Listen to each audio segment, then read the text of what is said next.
meeting to order. And if you would please join me in a moment of silent prayer or reflection, that would be wonderful.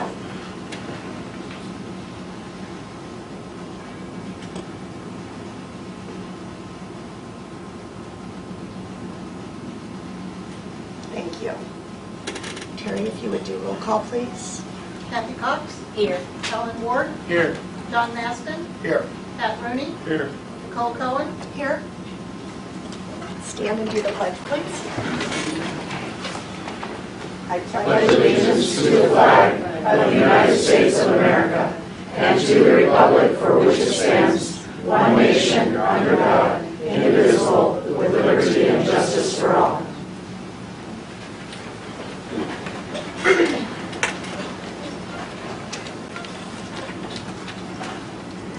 Okay, at this time, we're going to go ahead and open it up to the call to public. So if anybody would like to address the board, please feel free to come up to our half podium up here at the front. Going once, going twice. Okay. Now we are going to have our recognition of visitors, and we've got Educational Services, Inc. For a proposal for substitute services. Madam President and members of the board, I'd like to introduce you to Tom Hancock and Chip Tietzel. They have traveled from Scottsdale to present to you this evening. Again, they are with SI Educational Services, Inc. And they are going to share with you a substitute service program that I was first introduced to at ASPA, which is our personnel conference. And then subsequently, I have met with Chip here in Howard and travel as a personnel and payroll department to Scottsdale to also look at the services they have to share with us. So I thought it would be important for you to take a look at what they have to offer as well. So I'll turn it over to them. President Cohen, governing board members, Superintendent Sire, we definitely appreciate the time to come out to Lake Havasu City Unified and present our substitute program. We do have some slides.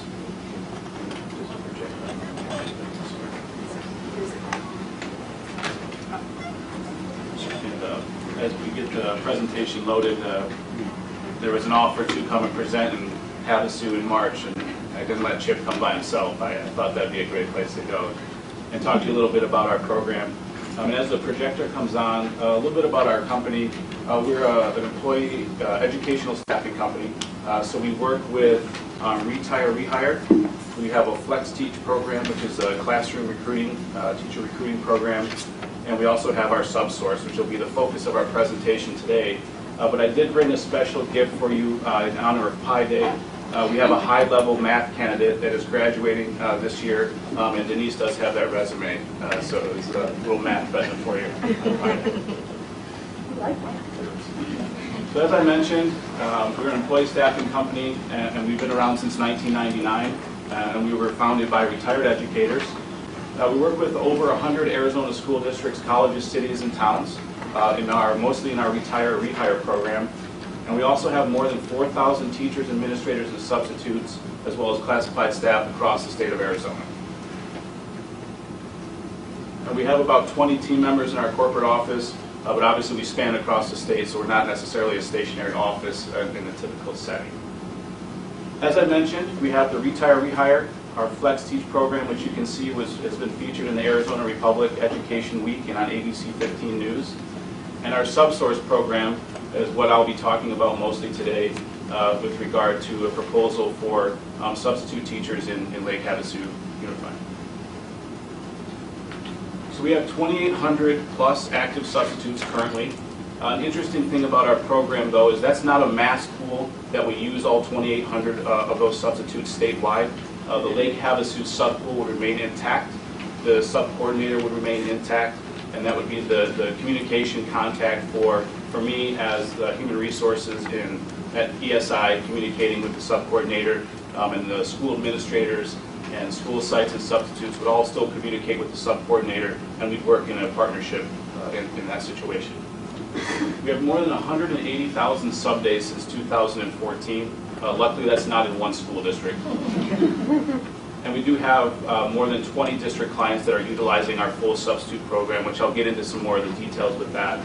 Obviously, we've also done some things with multi-district consortiums, and we also have systems ready to deploy, meaning we have a fully functioning HRS system, payroll system, compliance system. So all of those things and details that I will be sharing as we go through the presentation are already set up and ready to go. We'll be able to turn Lake Havasu's program on instantly. So our solution, our sub-solution, our sub-source is 360 degrees. Initially, school districts came to us and said, we'd love to have substitute teachers so we don't have to worry about the ACA compliance and the benefits and all of those hours of tracking and look-back periods and measurement periods. So we started simply with the legislative compliance around ACA.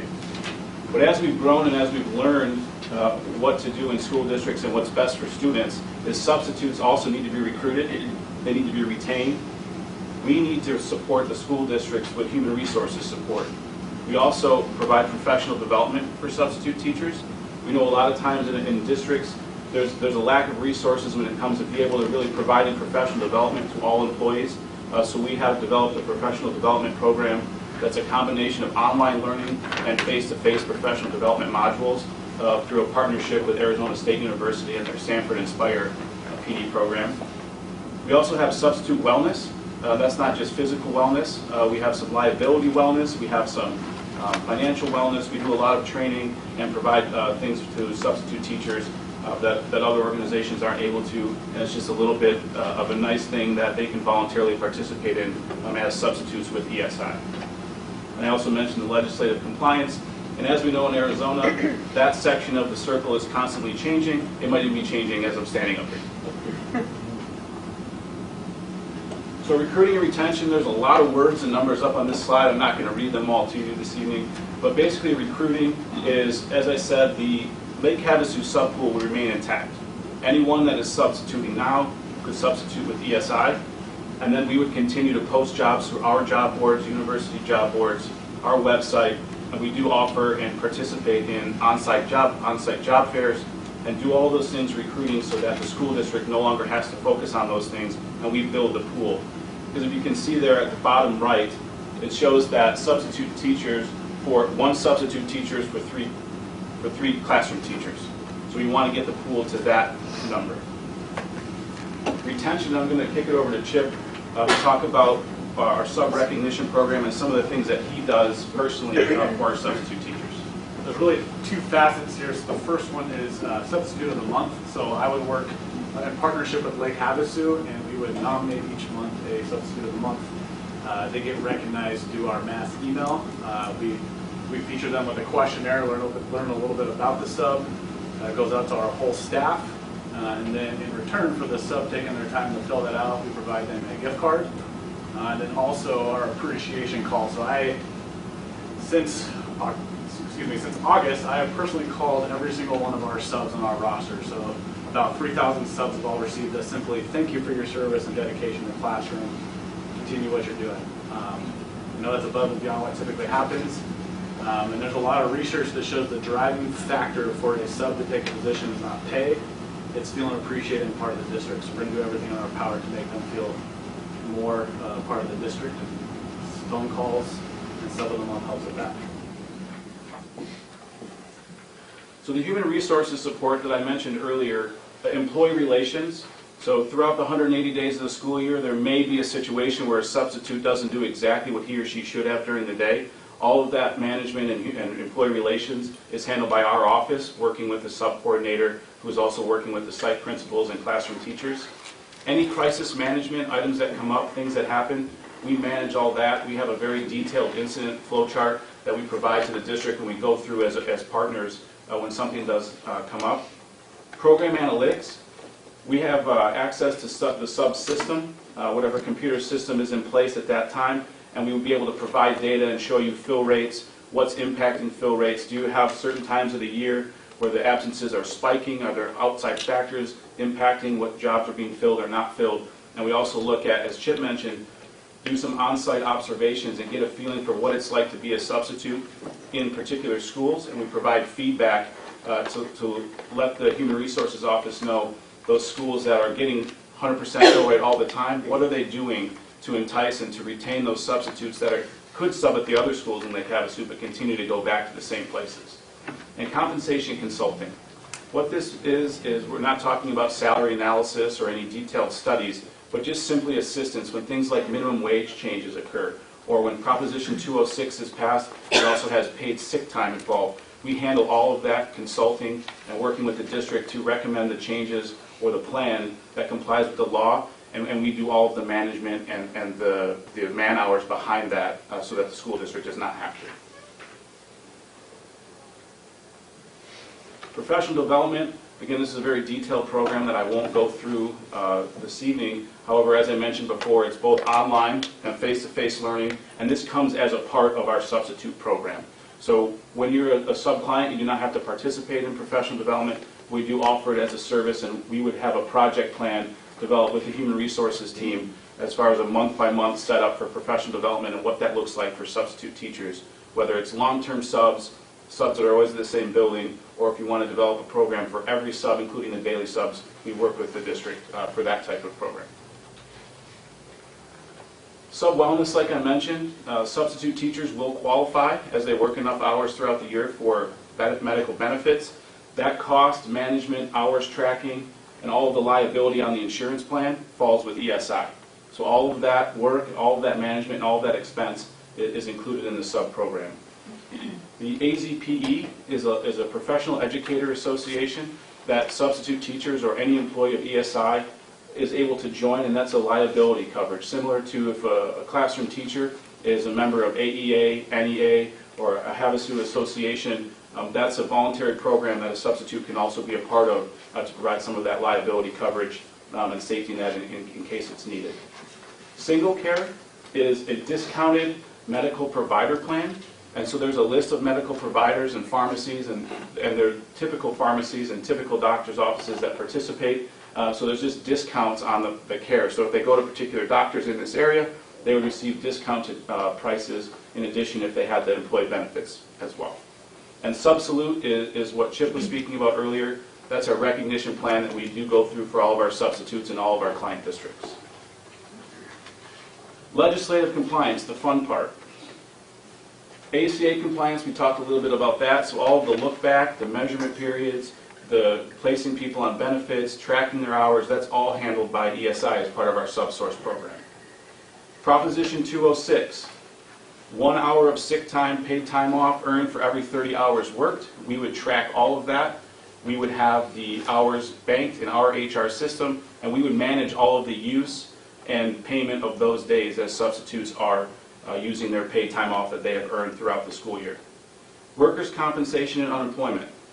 We manage all of that, any unemployment claims, any workers' comp claims, that all comes through ESI. So all of that tracking and all of that management is no longer on the school district, it's part of the subsource program. And indemnification, this refers to any penalties or any issues that come up with ACA or Proposition 206. The district is fully indemnified of any liability through the IRS or through the Arizona laws, and we manage and take care of that compliance and work with any agency that has questions because the subsource substitutes are our employees. So employee satisfaction with ESI, you can see that 96% of people respond with a level of satisfaction with being an ESI employee. 99% report that the pay rate and time was accurate and we pay on time. We do pay on a bi-weekly pay cycle. It doesn't necessarily match that of the school district, but we manage that and onboard all of the employees. So when a substitute teacher is hired, it either is the initial rollout and bringing all of the subs on board with ESI. We handle all of that onboarding both on-site and online so that the school district, again, does not have to take on that role, as well as sub-orientation and all of those types of things that go along with the sub-program. That's the subsource program in a very quick run-through. And now Chip and I stand for any questions that President Cohen or any board members may have.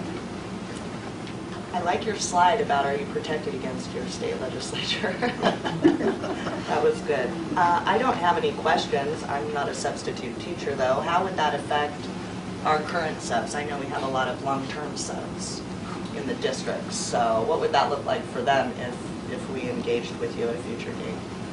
President Colin, governing board members, the biggest thing would be that the paycheck would say ESI, but other than that, there really would not be any other difference, except for the fact that they would have to onboard with ESI, provide new hire documents, their identification, e-verify, those types of things.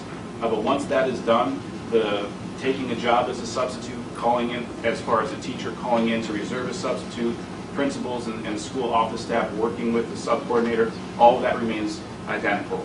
And the sub-coordinator remains the same as well. We don't remove or change any of that process. And they continue to use the same software that we're currently using, which is ASOM. So it would be no different as far as that particular software is concerned. So no learning curve. Correct. Mrs. Minor, I happen to know, but I bet people in the audience aren't sure why we might need this service. So what inspired you to look into this? Well, I think probably the biggest piece was Prop 206 and the fact that on July 1st, we will have to start issuing sick pay for our substitutes and start tracking those hours for each of those substitutes. And that is a big concern for all HR directors across the state. So that was initially why I contacted them. And then they provided even more information that I think will be helpful for our district, particularly the man hours for both our sub-coordinator and our payroll and benefits office. Didn't you tell me that we would probably save money hiring this service, or am I wrong? Well, they ran some figures for me. I provided them what we had spent up till this point this year for substitutes, and that includes, of course, insurance for the long-term subs and things of that nature. And it was going to be about a $6,000 difference that we would pay for everything that they're going to be offering for us. And that's based on where we're at this year so far. So about $6,000 more that we would pay, but it would also save, I don't know how many hours we calculated for our payroll staff for those additional things. We couldn't hire another person for what it would cost us to do this. It was going to cost us more anyway if we didn't do this. I know you mentioned sub-teachers because it's obviously a big part, but it also would include our sub-classified staff that paraprofessional support, correct? Yes, anything that you wanted to be a part of the program and come on as a substitute with ESI as part of the subsource program would be eligible to do it. Mr. Becker? At the high school level, we have teachers who have prep hours, and oftentimes when we have a sub shortage, we have in-house coverage. What does that look like going through you when I have a teacher stepping into a classroom where we have a teacher missing for the whole day, and the first hour of prep, that teacher volunteers to cover that classroom, and they're compensated for that? Well, as far as the certified classroom teacher being inside the classroom, we wouldn't have a role in the compensation of that teacher, simply because they're working on a certified teaching contract through Lake Havasu Unified. However, with our recruiting efforts and with the fill rate analytics that we do, we would have a really close eye on that. And then obviously working with the Human Resources Department, we'd have feedback and, hey, we're really struggling with high school A and the science department. So we put a focus on that when we're looking at job boards. We're trying to fill those spots. And then, if other substitutes that are our employees are on campus at that time and possibly have a prep time that's aligned, we would have them go and cover that instead of a classroom teacher having to volunteer. So we would offer the ESI substitute teachers prep time because they don't really necessarily have that. They're being paid a daily rate to go and cover that classroom in lieu of a classroom teacher having to lose prep time or work that additional time period. Mr. Becker, we would cover that in-house because they're not employees of ESI.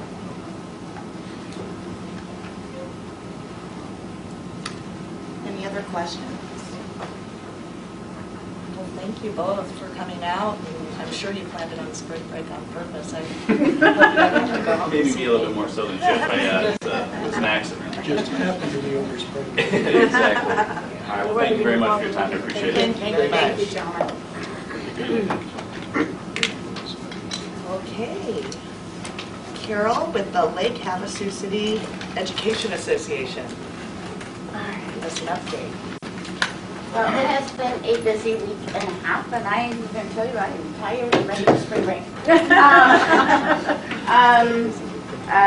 a week and a half ago Monday, I visited the Capitol with our President Cohen and got to meet with some legislators with the Arizona School Board Association. And then on Wednesday, Board member Kathy Cox and I went and spoke or listened to the A2F school,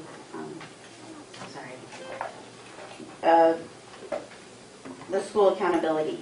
So I printed off for everybody all of the links because it's really important for us to, one, get on and review this information because this is going to be about us and about our schools and about how things are going to come to play in the near future. I also have every senator and rep their contact information as well. Also, next week on the 22nd, the Arizona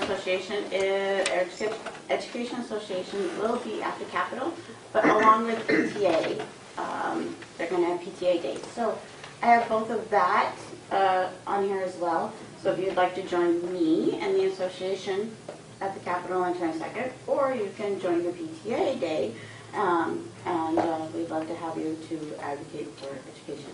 So I have all of this. But in our meeting, or on our day last Monday, we also met with Superintendent Diane Douglas, and she gave us, as we were departing, a copy of the revised ELA changes and the math changes. I've made a copy for everybody here and all of the principals and coaches, so I will get that to you right now.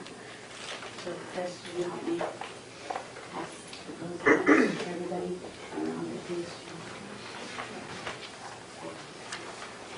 I don't know anybody that works harder on their private time than Carol, for sure. And we did get a chance to meet with Representative Jill Norgard, who is the chairman of the Appropriations Subcommittee for Education. And it was a brief meeting, but it was nice to get the FaceTime. So hoping to meet with her further next Wednesday because I'm going to go back as well for the AEA day. So they really do want to hear from their constituents, even if they're not their constituents. You know, they don't know what they don't know. So it's important to make those calls if you can.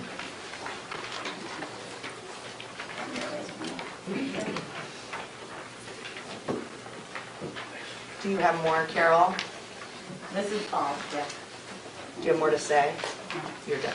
Okay. Thank you. I have, I need 20 copies.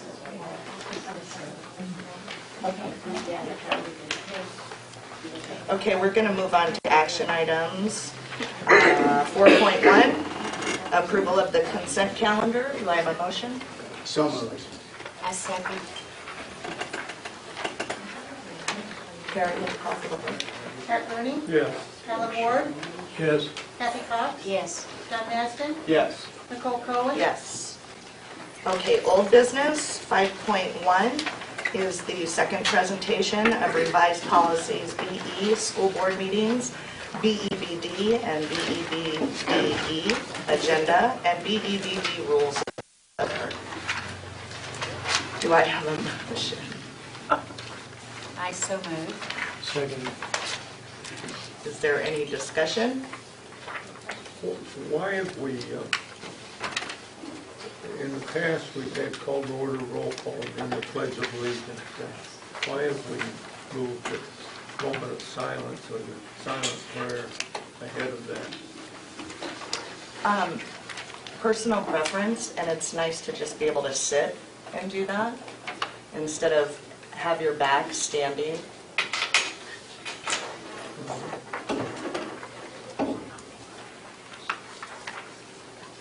Any discussion on our changes? Alan Ward, Yes. Kathy Cox, Yes. John Maston, Yes. Pat Rooney, Yes. Nicole Cohen. Yes.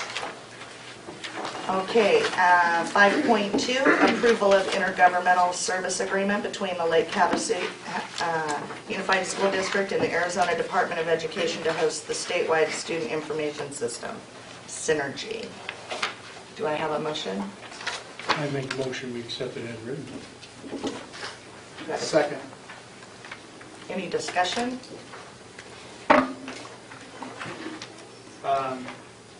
Sure, let's do this. I was like, wow. I'd like to know, because we got this SAIS requirements, I'd like to know what we're actually transmitting to the state. Are we transmitting minimums? Are we transmitting additional information? What does that look like? Heidi, I know that I've already asked Heidi this, and we are only transmitting what is necessary to transmit. There's no additional information sent. So it's bare minimum. The minimum requirement. Okay. And can we explain what this is to the folks out here, what the transmittal is? Heidi, I'll let you Just do a that. basic sorry, explanation. Explain what this is to the audience. What are we looking, oh. SAIS. No. He means as far as the information that we're transmitting to them. Is that what Correct. you're What talking about? are we sending to the state? That's a list of the data fields that we're transmitting Okay. from our student information system to the state. Do you want the areas that we're transmitting? Yes, Which please. is attendance, enrollment, special needs. I think that about covers it. Easy safe data, Huh? easy safe data. AZ Safe Data does not go through ATS. It is transmitted, but it's an extract that's done through the student information system and then uploaded to AZ Safe. It's not part of ATS.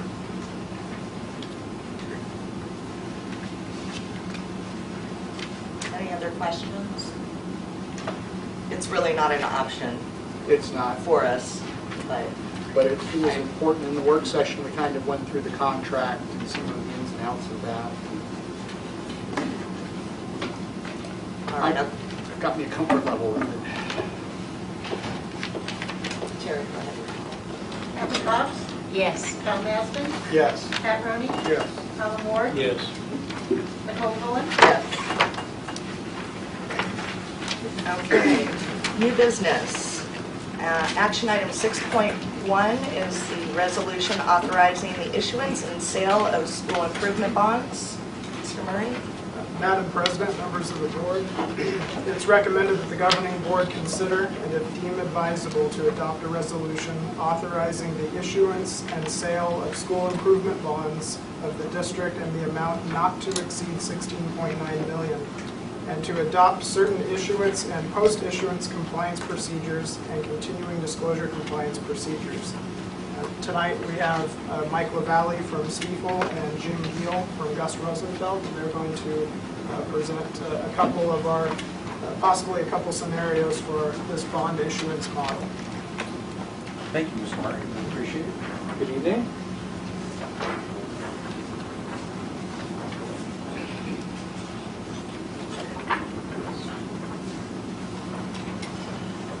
If I could get a motion to approve 6.1, then we can go into discussion and they're finished with their presentation. So moved.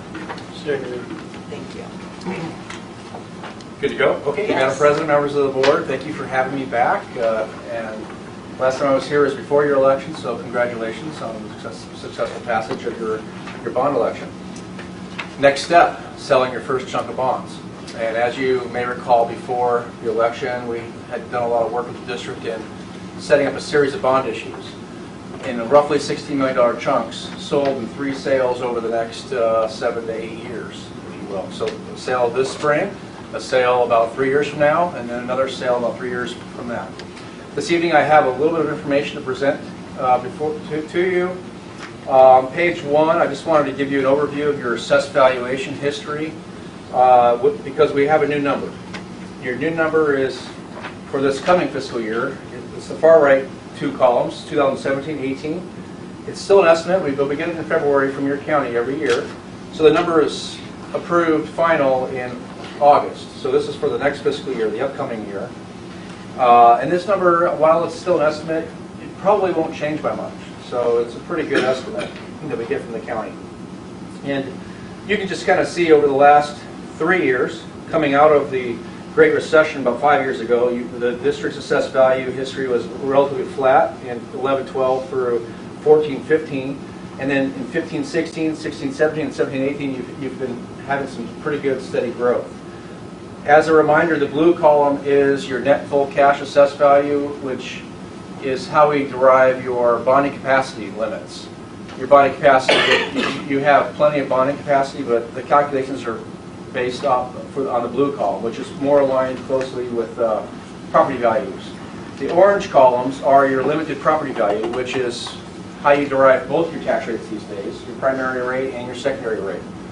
And that orange column, yes, sir. For the folks in the audience, that's on the board. Oh, thank you, yes. You can follow along with it up there. Excellent, thank you. I didn't realize that. Okay, so, and I'm going to apologize to the audience because after this nice, colorful spreadsheet that you see here, it's going to get a lot smaller. The fonts are going to get smaller. The numbers will not get smaller, but the fonts are going to get smaller. So.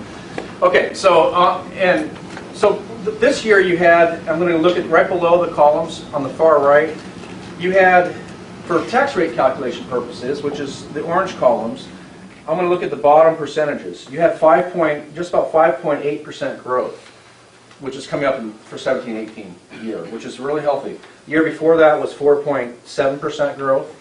The year before that was 3.4% growth. So you've had roughly a 3.5%, a little over 4.5%, and now almost a 6% growth. So even on the tax value, the orange columns, you're having some good growth. So the reason why I'm showing this is we project assessed value when we show you projections and tax rates for your bond issues. And based on the last 3 years of 3.5%, over 4.5%, and almost 6%, for projection purposes, we're using 3% growth for 5 years. And then after that, because we don't know what happens 5 years from now, and we're not real estate experts, we drop it down to 1.5% growth thereafter. So if you can turn to the next page, the reason why I'm having that previous discussion on assessed value is the first column, well actually column 2, is your assessed valuation history. Again, I apologize folks in the audience, you may need binoculars to read those numbers. Column 2 is your assessed value. The first year, 16-17, again is actual. 17-18 is the number we got from the county. Thereafter, for 5 years, we grew your assessed value by 3%. And like I mentioned, the previous 3 years have been 6, 5, and 4 roughly. Okay, so at 3%, that's what we hope is conservative, but giving you some attribute to a growing district. And then again, after 5 years, we dropped down to 1.5% growth. So and why am I telling you all this about assessed value? Well, again, that's how we eventually, when we add in debt service, you take the debt service number, which is principal plus interest on the bonds, divide that by the assessed value, multiply times 100, and that's how you get your tax rate estimate. So now now in columns 3 and 4, we have this bond issue that you are considering action on tonight, $16.9 million. Repaid over 20 years, very similar to what the voter pamphlet had in terms of repayment. Estimated interest rate right now, 3.5% in there. It'll be something different. We're going to lock in rates with your permission to move forward. We'll lock in rates probably the second week of April, second or third week of April. That's when we'll be in there's some steps between now and then before we actually lock in rates. But we'll go to the market in April. And hopefully rates will be around 3.5%, or maybe just a little bit less. I don't have a crystal ball, but I'm just generally speaking, that's where rates have been. For the next sale in 2020, again 3 years out, we have $16 million, and then 3 years later another $16 million and change. So that makes up the total base bonding program of your bond election. And it's very similar to what the voter pamphlet had. All that being said there's a few things I'll point out on this page. Out of the $16.9 million, on this particular scenario, we have about $2.9 million being paid off in the first 5 years. So anything being paid off in the first 5 years can go towards shorter-term projects furniture, technology, and equipment. Okay? Statute restricts, if you use bond money to buy computers, the principal of the bond, the debt related to that has to be retired within 5 years. Makes sense. Because the useful life, right? So we have enough in the first 5 years of each bond sale to plan for your short-term needs, furniture, technology, and equipment. Another thing I'll mention is we also put in here, after columns 9 and 10, that's the total debt service, and the estimated bond tax rate in column 10.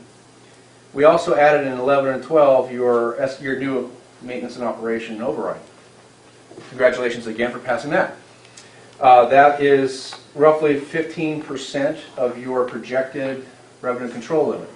We have a placeholder in there for just under $1 million a year for the next 5 years, and then it phases down a third. So we have a placeholder in there. That number is not final. It'll be based on your actual RCL. The budget process happens, as you know, in May and June. We're close. So we put in $3.9 million and change. We have that estimated tax impact as well. So column 13 is where the total bond and override tax rate is summarized in total. We're estimating tax rates to be right around 77 cents, 78 cents. You'll see next to column 13, column 14, which was what we had shown in the voter pamphlet of roughly 78 cents for the next several years. And then it starts to inch down every year. So that's scenario one. The reason why we have two scenarios this evening is scenario two, as a district, as you may recall, I think it went to board action not too long ago, your old bonds paid off last year. And after last year's payment, in that debt service fund account, the county has a debt service account, there was extra money collected that can only be used to make debt service payments. And statute says, and I'm putting on my bond lawyer hat here, by the way, Jim Gill's in the audience and he can answer legal questions related to this. If I'm not mistaken, the statute says if there's no more debt service to be made from taxes collected towards the old bonds, you must use that money to reduce the tax rate. Well, guess what? If you have no bonds, the only tax rate you can reduce is your primary tax rate. Okay?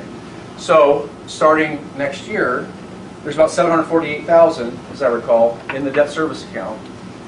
That money will be applied to reduce your primary property tax. Now, the reason why we ran a second scenario is that since you know, and that equates to, let's go to scenario two. There's a little box above my scenarios. That $748,000 divided by your assessed value for next year, which we know, or at least we're close to, it's an estimate, equates to about 11-cent tax rate reduction for your primary rate. So we know your primary rate will go down by about 11 cents. So you have a couple options as it relates to bonds. You can size the bonds like scenario one, which was very similar to what the voter pamphlet had, keeping the overall tax rate on the bond side and the override to 77 cents. Conversely, if you could pay off more bonds out of the 16.9 million. You wouldn't change the size of the sale.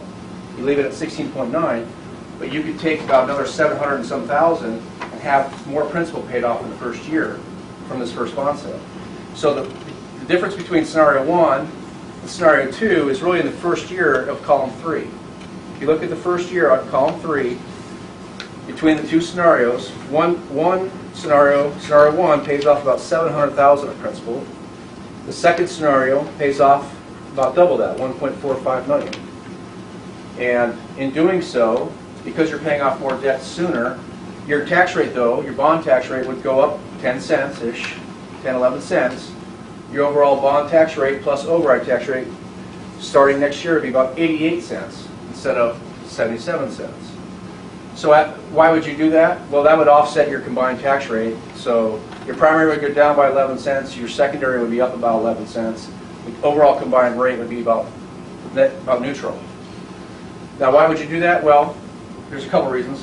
One, you pay off more of the 16.9 million sooner.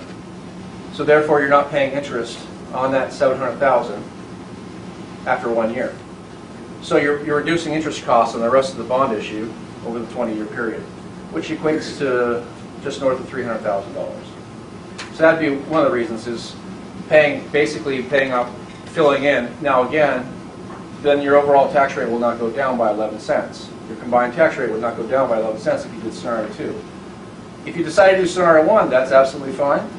Your overall tax rate would be 11 cents lower, and then the following year, your primary rate would go back up 11 cents. So you'd have one of these things, okay? So, it's just an option, wanted to throw it by the board. We would talk to staff at length about showing these two scenarios. Looks like you have a question. I do, and it goes to the gentleman in the front row, Gabe. I like paying off debt early. If we were to go through to scenario 2, would you be willing to do a story about that in News Herald that would put us in a position where we could explain this correctly to the public? Because you know, it's not a lot of money, but when you start talking about $700,000 and doing the responsible thing about reducing interest cost by front-loading this a little bit more, there's some proper things to do there, but it would need to be presented, I think, to the public correctly, because we have a lot of voter trust to get both measures passed, and I don't want to see that wasted. And if we can't do that, then I'm probably more for scenario 1 and showing the money up front. And then part of that is how do you explain to our public here in Lake Havasu with scenario 2 that their taxes all of a sudden go up the following year. It's not good. He can write all the stories he wants. But yeah, if you went with scenario 1, which is not offsetting the reduction on the primary side with an increase on the bond side, the combined rate will go down 11 cents with scenario 1, and then come right back up about 11 cents or somewhere around that the following year. Again, it depends on where your assessed value is the following year, but you'd have so it'd be just a 1-year dip, but then the tax rate the following year would go up. Whereas this is kind of having a smoothing effect, but it also allows you to pay off a little bit of debt sooner. Which is good. Yeah, which saves on interest costs long term. So. And it looks like it allows for more tech dollars as well. Yeah. Yes. Instead of paying off $2.9 million roughly in the first 5 years, you're paying off about $3.6 million in the first 5 years. That was my other point I wanted to make, but I forgot. So thank you. So if the district wanted to advance some FT&E projects into the first chunk of bonds, they could certainly do that with this scenario. That is one of the areas that was of concern, is we couldn't buy furniture because we could only spend a certain amount in that area, which was, tech was the more important priority. Question. You said the historical growth over 3 years was like 3, 4, and 6. About 3.5, almost 4. 3.5, 4, and 6. And why would you only project 3% going forward? Why wouldn't you project maybe 4 or 4.5? Great.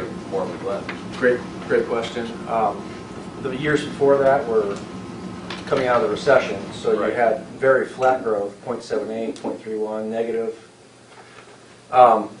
We like to be pretty conservative as much as we can in our projections, so I wouldn't want to, I mean, we could go to 4, we could go to 5, but again, you have to then hope that you're going to get that growth over the next 5 years, if we're using it for 5 years. You probably would get 6 or 7 next year, I mean the year after this coming year, but you may not know what you're going to get in year 3, 4, and 5.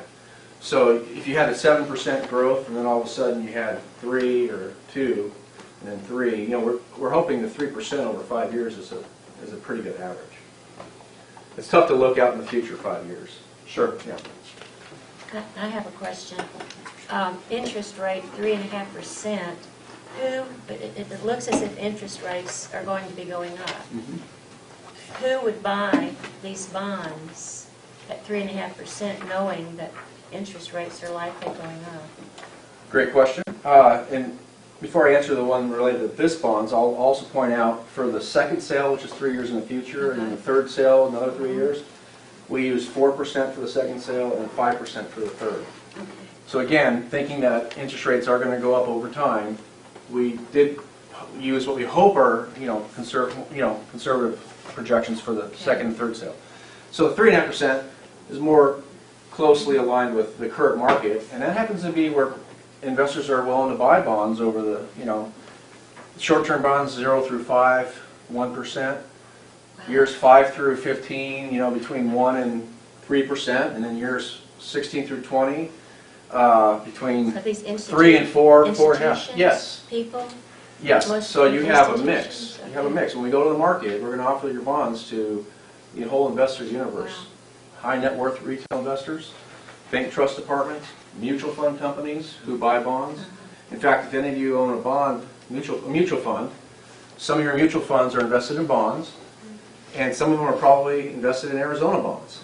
You may not know that because all you're buying is a share of a mutual fund, but some of those bonds that you own in your mutual fund are probably sold to those mutual fund companies by our firm. And they're probably Arizona clients of ours, just like yours would be. So we're selling to mutual fund companies, insurance companies, Allstate, for instance, State Farm, big buyers of bonds, usually outlawed. And so I think over the last 5 years, many of us have been saying rates have got to go back up eventually, and guess what? They really haven't. They did spike a little bit here after Trump's election, but then they've kind of plateaued a little bit at the range they're in. They've been kind of doing this since then. So it's really difficult. So I think there's investors on both sides. They don't know what's going on. That's right. And so they're trying to fill their portfolios. Thank you. You're welcome. Anybody else have any questions? So you have a resolution before you this evening for not to exceed $16.9 million. With your action this evening, that allows us to move forward with, there's a securities document that's already in front of you in draft form. We're going to work with staff, the lawyers, ourselves to finalize that document. After tonight, we're going to be sending your information to your credit rating agency. Last time Standard & Poor's rated the district an A rating, so we're hoping to get around that level, maybe higher. So there's a process there. So you don't necessarily have to decide on scenario 1 versus scenario 2 tonight. If you take action on $16.9 million, you can direct, your decision to staff and to all of us before we print the document, which might be in about 2 or 3 weeks. So if you need a little more time between 1 and 2, you certainly could take it if you had another board meeting. However, if you knew this evening or you felt pretty comfortable this evening, we would certainly love to have the direction sooner rather than later. So I'll leave it at that. Okay. I'd like to comment. I don't have a problem with the projections on this bond. But realistically, I'm looking at a potential for 6% interest by the third bond. And that worries me. Okay. This one doesn't worry me, because I think you're right on track. Sure. But I think these are very optimistic. The interest rate, so we use 5%. You think 6% would be more accurate? Okay. I mean, just me personally. You may be right. And we're using 5% now, and I guess, for instance, if we're going to lock in rates for $16.9 million or whatever the rate is in a month or 3 weeks or whatever you lock in rates, what happens in the future? Things do change. For instance, you may decide to advance your second series from 2020 to 2019 or 18 because you spent all your money on this one. And if you advance it sooner, maybe you lock in at a lower rate than what we're projecting for the second sale. Then maybe you advance, so you may advance your third sale from 23 to 20 or 21. Things can change between now and. I understand that. Yeah, I just want people trying to to realize ballpark. that Yes, this- trying to ballpark this the could be future and optimistic. rates. Yes. Now, if we were to use 5% now and things have actually turn out to be 6% in the future, there are. If you look at that last sale, the debt service is out beyond where you have tax rate caps. I mean, we're trying to stay at 78 cents or lower. You'll notice that first debt payments on those bonds are out where rates are starting to dip down to 55 cents, 40 cents, things like that. So even if rates go up an extra percent, your overall tax rate may climb 2 or 3 cents per year. You're still well below the 78 cents, for instance. Not this.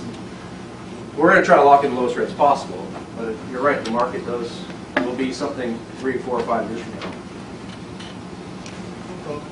I do have a question. So you lock in the rate in April, and then use, how long does it take to sell 16.9 million in bonds, and then when does any money to us come available?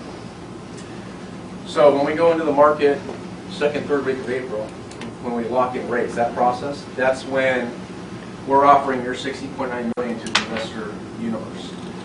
Within a 2 to 3 hour order period, we will have enough orders, hopefully, right, to make an underwriting commitment to you. Meaning, let's say we have at least 75% of it committed for on the initial order period.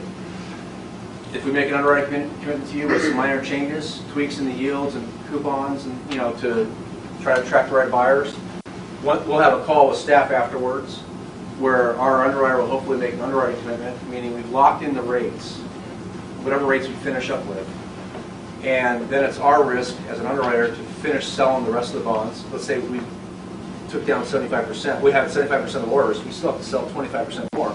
It's our job to get them sold before we close the issue. Closing is then about 2 to 3 weeks later. So we're looking to close by first week or second week of May.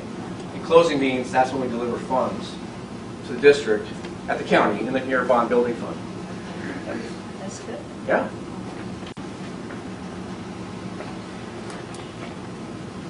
I have just one question on the actual resolution, Exhibit B. Exhibit B. Are we going to name a bond compliance official? It's blank. I'm assuming that it's going to be Mr. Murray, but are we going to insert that in there before we? That would be my assumption too. Oh, that will be Yeah, Madam President, members of the board, Jim Gill, Gus Rosenfeld. Good suggestion. These are our sort of boilerplate compliance procedures, and we would always recommend that the finance official fill that role, so we'll fill that title in, not the name, but the title, sure. And we'll get it back to the district. I don't know if you want to hear about the resolution. Some of you have probably already seen a bond resolution from me before. It's our standard form resolution. Mike did a good job, as always, of describing the process. The resolution is simply an authorizing resolution, authorizing up to $16.9 million of the bonds approved by the voters in November at a bond yield not to exceed 4.75%. You heard from Mike; he expects 3.5%. More or less, but we always put a little bit of cushion in the resolution in case the market goes crazy and you still want to issue the bonds. It's always up to you. Again, this is just an authorizing resolution. It's not obligating you to go forward, but if the market stays where it is, then your bonds will be sold in a month or less and with money in the bank shortly thereafter. And I will point out, you already pointed out the one set of procedures, that's to satisfy the Securities and Exchange Commission. We have another set of procedures to satisfy the IRS. We're recommending all of our issuer clients adopt procedures just to keep the regulators happy. So with that, if you have any other questions on the resolution, I'd be happy to entertain them. Any questions? I don't have any questions. Well, do we want to decide tonight whether to go in scenario 1 or scenario 2? I think we should as well. We would have to amend the motion. Make the motion. Terry, I make the motion. then I would move that we amend the motion to include scenario B. Don't we have to vote down? I don't believe we need to amend the motion because the motion doesn't state the scenario. It just states that we're authorizing the sale of 16.9. It doesn't change the dollar amount. If I could, I think that's right. The resolution does not speak to the structure, and that's purposefully so that we could have the flexibility.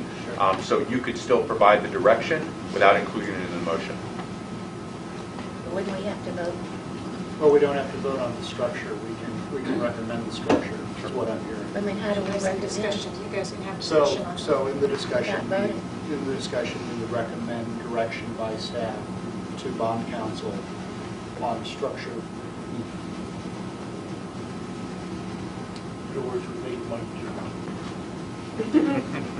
We're only authorizing the issuance. No, I understand that. But he the scenarios, said he was hoping we would get him some direction Right. tonight. I just think that B makes more sense, especially with Al's point on interest rates, to do a little bit more front loading. It makes a little bit more economic sense that way as well. It also will cost us a little bit less interest, at least in the short term. I like scenario 2 as well. Okay, what do you think? I like to. You're making it Anytime you easy. can- Mr. Ward, Oh, there's no question. I go B all the way.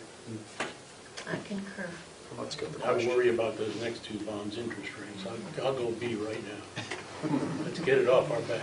Which is on your paperwork too. Oh, okay. I want to make sure I'm getting scenario two. The second Scenario scenario. two. Yes, Yes. thank you. But will David Lewis take a pledge to explain this to? You just did. I know. Yes, I would stand up for your right. Yes, they can. Okay, I think I make the motion, we accept the resolution as written. we already did. We just need to call for the question Oh, now. that's right, we did. Good point. This is the hardest John thing I've done. Maston, Yes. Pat Rooney, Yes. Alan Ward, Yes. Kathy Cox, Yes. and Nicole Cullen. Yes. Thank you, gentlemen. Thank you so much. Thank you.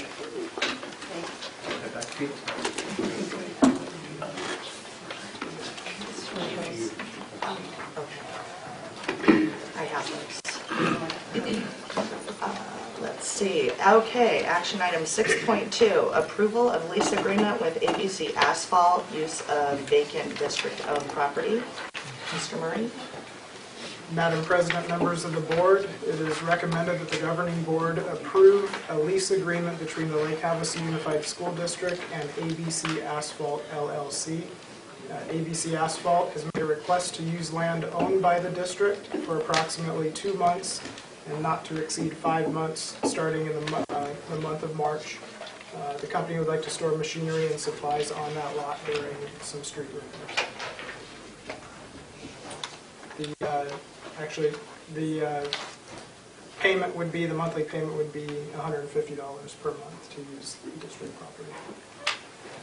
Do I have a motion? I make a motion the governing board approve 6.2 as presented. I second it. Is there any discussion? Mr. Murray, under section 6 in the lease agreement, the leasing is going to, at its sole expense, keep and maintain and return property in the same condition, meaning there's not going to be a bunch of asphalt, waste, oil, trash. Correct. And there's also a provision in here that we go and inspect the property once they're completed with it, so we can make sure that that does not occur.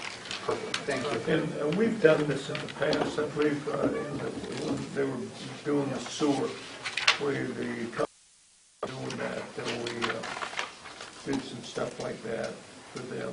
It might even be at the same property. That's correct. We actually took a lease that was very similar to this, and that occurred about 2 or 3 years ago.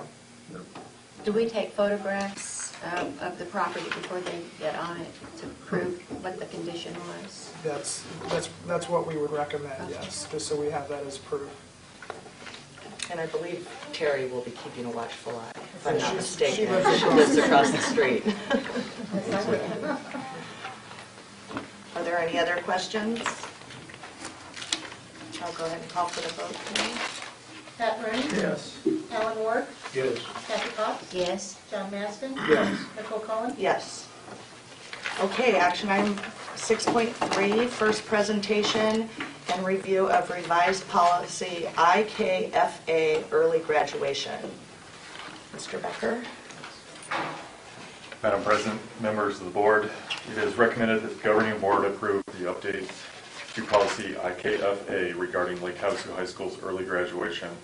The change in paragraph 1 of the policy requires students to submit their written requests for early high school completion prior to the first day of the semester of the graduation year. Do I have a motion? I make a motion we approve 6.3 as presented. Second. Any discussion? I just have one question. It's not a big deal, but it says diplomas will normally be awarded at the completion of the spring semester. However, they can get their transcripts right then. I just wonder why that is. If I graduate early and I'm going to go to UCLA or go to MIT, I'd just like to have my diploma to put up on the wall. Yeah. Yes, I agree with you. We do not print our own diplomas. We order them through a company, so placing multiple orders would be a financial burden on That's on us. I was just curious. I saw it. I think any kid getting admitted to Harvard or MIT and all that that diploma as long as they have the transcripts. Yeah, but you can't show it to your friends.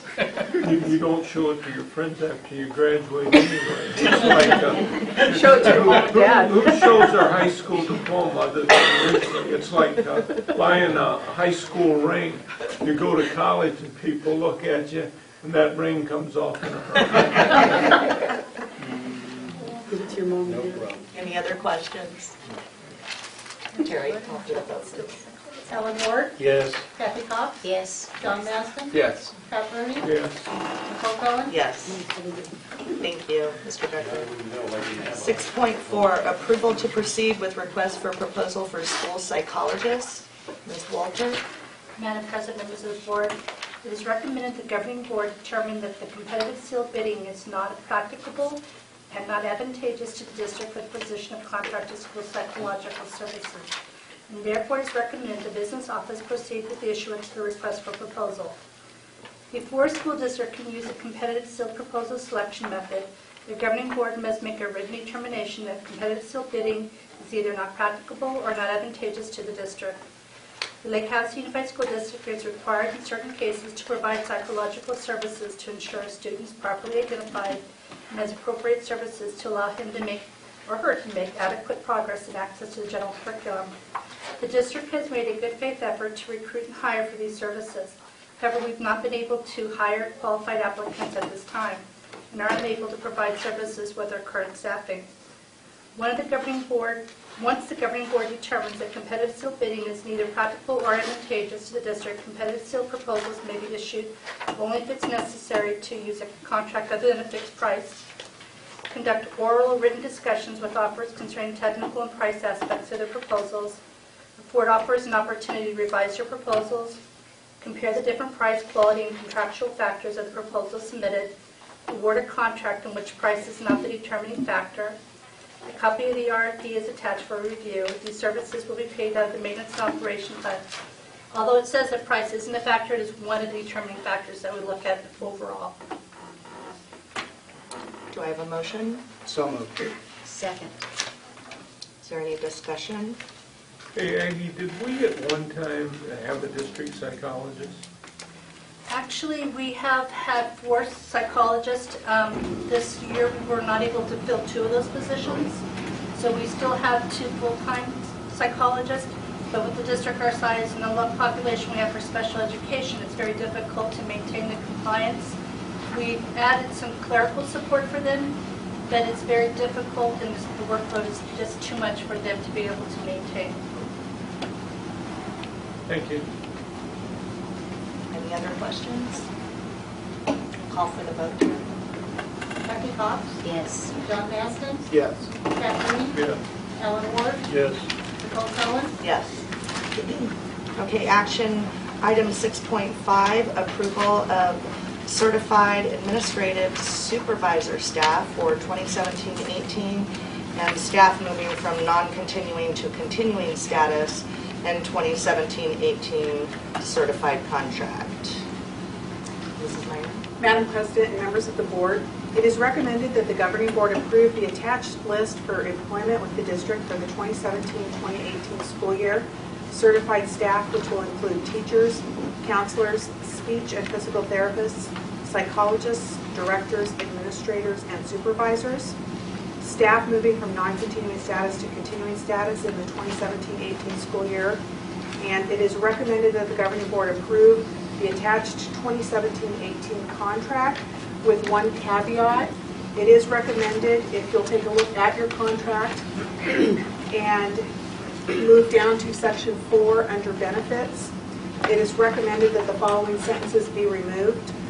Employee acknowledges that the district participates in the Work on Wellness WOW program. Should employee choose not to participate in the WOW program, employee shall be responsible to pay 10% of the medical premium for the 2017-2018 school year. Employee is aware that this health care premium amount will be deducted from his or her paycheck during the 2017-2018 or final paycheck. Do I have a motion? It's okay. So moved. Do I have a second? I second. Okay. I'm sorry. Why are you recommending that change? After discussion, it was found that it was more of a penalty. And then also because we do in fact offer free health care to our employees, this is counterintuitive to that.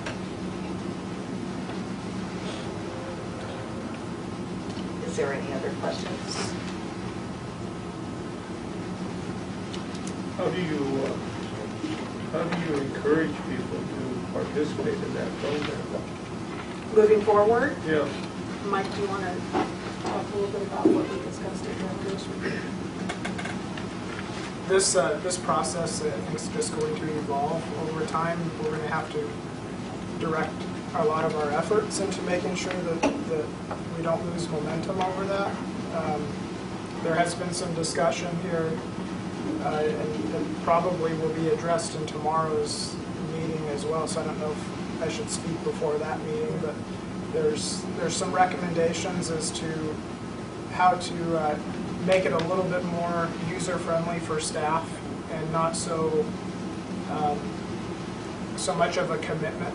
And when I'm referring to like pre and post assessments when you go in and get your screenings. So we're trying to simplify that process, but there's going to be some conversations that need to be had to our employees to make them aware that, and all of us, I speak for myself, that this is our money. You know, when we're talking about our benefits and the amount that we're contributing to our benefits, we need to be conscious of that, and we need to do the best we can for ourselves to keep ourselves in the best shape possible as well. So it's going to evolve over time, but tomorrow's meeting, I think there'll be some more discussion on that. So I hope that answers any roundabout. Any other questions? I'll call for the vote. John Maston? Yes. Pat Rooney? Yes. Alan Ward? Yes. Kathy Cox? Yes. Nicole Cohen? Yes. Action item 6.6, approval of support staff for 2017-18. Mrs. Minor? Madam President and members of the board, it is recommended that the governing board approve the attached list for full-time positions with the district for the 2017-2018 school year support staff, and again with the same caveat that that particular paragraph will be removed from their at-will memo as well. Do you have a motion? So moved. Second. Any discussion? Questions? Carrie? Pat Rooney? Yes. Alan Ward? Yes. Kathy Cox? Yes. John Maston? Yes. Nicole Cohen? Yes. Action item 6.7, approval of vouchers, student activity funds, and auxiliary funds. Mr. Murray? Madam President, members of the board, it's recommended that you approve the vouchers for January and February 2017, as well as the student activity funds K through 12 for the month of January, and auxiliary funds for the month of January as well. Do I have a motion? So moved. Second. The only thing I wanted to mention on this before I ask anybody else if they have questions is I wanted to just make sure that I pointed out for those that weren't in the work session that in our maintenance and operations fund, we made a $1.066 million payment to our employee benefit trust. And then I also wanted to note that in our capital outlay, Fund 610, we paid off the bus barn. Is that correct? I wanted to make that really clear because we're talking about our bond right now, and I don't want anybody in the public to think that we're using our new bond to pay off a bus barn. So that was paid off in January and about 9 years early from the sale of the Cypress Park. So if there's any other question, I just wanted to say it for David. If there's any other questions or discussion on the vouchers? I know you had a recommendation, this is just for me, about identifying a dollar amount, that if there's a certain dollar amount that you see on these vouchers, that you get more of a description, maybe a one-page document from me so that you have that information in front of you. I'd just like to, I don't need to know today, but in the near future, if you can identify that dollar amount, and that way I can come prepared. We can't pop quiz you? You can too, I have the information here. Well, I'm going to have to discuss that to see what level, but I'm thinking I just think it's a good idea. $50? Perfect. I can't guarantee if it's a one-page document, it'll be like one number, one font. Yeah. I think we'll give you a couple more zeros than that. Thank you. Any other? I just had a question, if you could clarify the $1 million payment to the trust. Is that representing like employee contributions that the district is making on behalf, or is this like an additional payment that's being put in? That was as a result of Prop 123 money. That was the payment, or the amount that was committed at the end of last year, or was We're actually making that deposited now. in December? Correct. Actually, you're working on that part as well, what the breakdowns are. You and I For were discussing that. Yes, I actually have a document that I just was in rough draft form here, where it actually breaks down number of employees, how much the district contributes, how much retirees contribute, how much dependents, the dependent coverage, how much is put into the EBT, and then it all calculates to what should be an estimated annual contribution to the EBT once we have that all in place. So I'm looking to have that in front of me as well as ammunition as I need it. So. Any other questions? Terry, call for the vote. Alan Ward, Yes. Kathy Cox, Yes. John Masden, Yes. Pat Rooney, Here. Nicole Cullen. Yes. Action item 6.8, approval of financial audit for fiscal year 2015-16. Mr. Murray?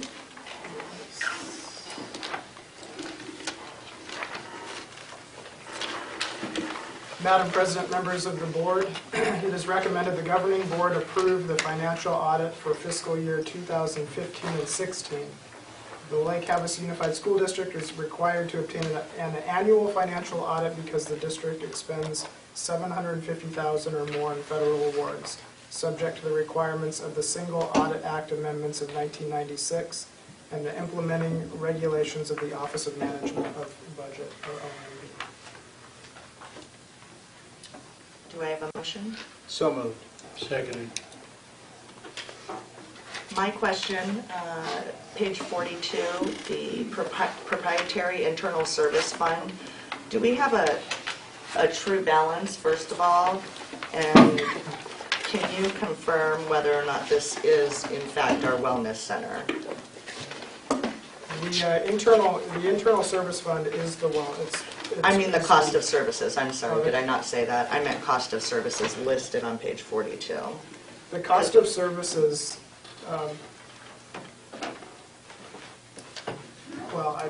we're getting information on that as well. Okay, so we're Yes, not, okay, we're not sure. I mean, I'll ask tomorrow, but I had notes that that's what it was, but I don't understand, because I thought that this was an audit of federal programs. This audit was no, an because audit. we receive federal monies, we have to have, we're subject to an audit every year. Every year we do this, right? Every year. Every year. Okay, this document seemed to, that we just got tonight, the draft, suggested to me that it was federal programs, and so I must have gotten confused. That's just one piece, I believe it was at page 12 that actually, or 14 that referred to that document. Okay, all right. And because that's not in the draft right now as we currently have it, I submitted that to you separately. Okay, that's fine. On page 17,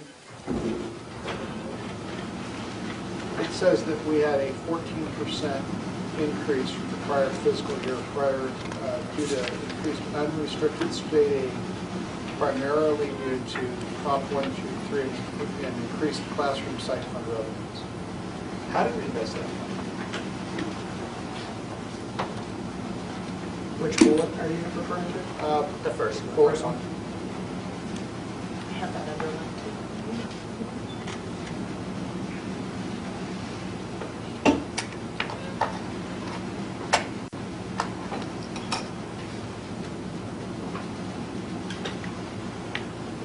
what it's suggesting here, what it's pointing out here is that because of Prop 123, the passage of Prop 123, because of the lateness of the vote in May, those funds we had to revise in June.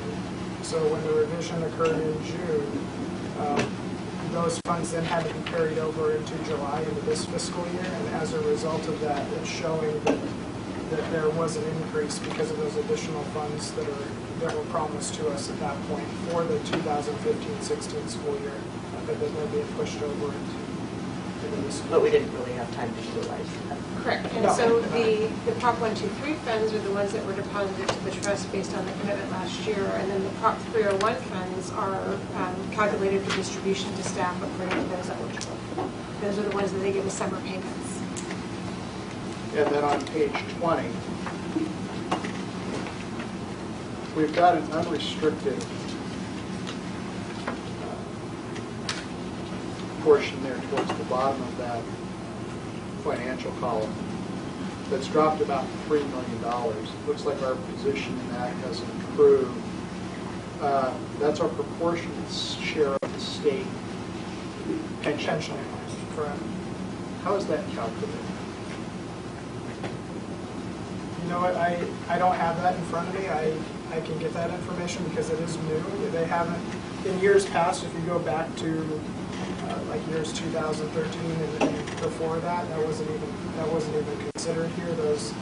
That reflection actually just started showing up within the last few years. So because of me coming over here just a month ago, I will look into that. And to clarify, that's not money due today.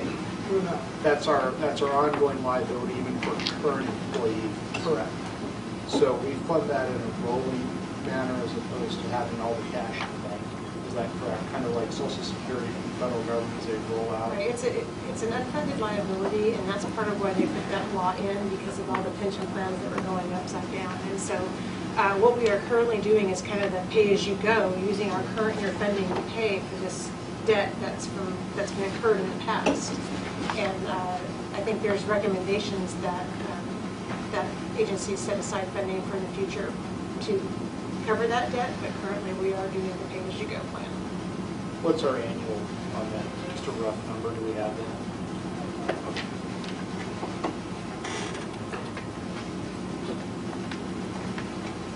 Any other questions? Can I call for the vote? Kathy Cox? Yes. John Maston? Yes. Pat Rooney? Yes. Alan Ward? Yes. Nicole Cohen? Yes. Item 6.9, approval to secure network to transform teaching grant through the Arizona K-12 Center. Mr. Gardner. Madam President of the Board, is recommended the Board approve our request to apply for the Network to Transform Teaching Grant, referred to as NT3. The Arizona K-12 Center, Northern Arizona University is seeking 3 districts for the 2017-18 school year. Because of the content of our Arizona Master Teacher Grant, MAU has invited us to submit the NT3 grant. As it is complementary and supplemental to the plan we have designed, this application is for 1 year funding in the amount of $50,000, and that actually has increased to $70,000. The Network to Transform Teaching is designed as a collaborative effort to address profession's call to action to increase the number of accomplished teachers. As a participant, teams of diverse stakeholders are brought together to develop and strengthen systems to increase the number of board-certified teachers and capitalize on their professional expertise at the district level. The goal of attracting and retaining a strong, diverse cadre of teachers is currently addressed through our district mentor-mentee program and enhanced through our plan developed in our Arizona Master Teacher Grant. The grant would assist our district in developing and supporting our newest members of the teaching profession by increasing the number of nationally board-certified teachers in our district. We will continue to build capacity by providing our new teachers a highly accomplished mentor for up to 3 years. Our district's current practice of encouraging teachers to pursue national board certification and Arizona Master Teacher addresses the goal of identifying and growing teacher leaders. As the pool of national board certified teacher increases, our goal is to design and implement differentiated cohorts of professional learning communities for beginning teachers based on their assessed instructional and professional needs. The opportunity to increase the number of nationally board certified teachers in our district means we will further leverage the instructional expertise of accomplished teachers excuse me, to lead professional learning for their colleagues. Furthermore, all teachers, regardless of their years of experience, will be encouraged to adopt a growth mindset focused on continuous improvement. Funding provided by the New Teacher Grant will further enhance this work while continuing to support our newest teachers to the profession. Thank you. Do I have a motion? So moved. Second. Any discussion? I just want to say I've already voiced some concerns I have, but I've been assured that they'll be taken care of. I worry particularly about the structure between this grant and the other grant, but I have been reassured. Therefore, I'll back it for now. Any other questions? Call for the vote.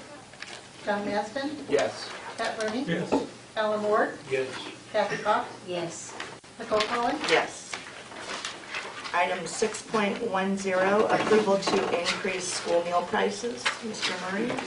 Madam President, members of the board, it is recommended the governing board approve an increase of 10 cents to school lunch prices and 15 cents to the school breakfast price for the school year 2017 and 18.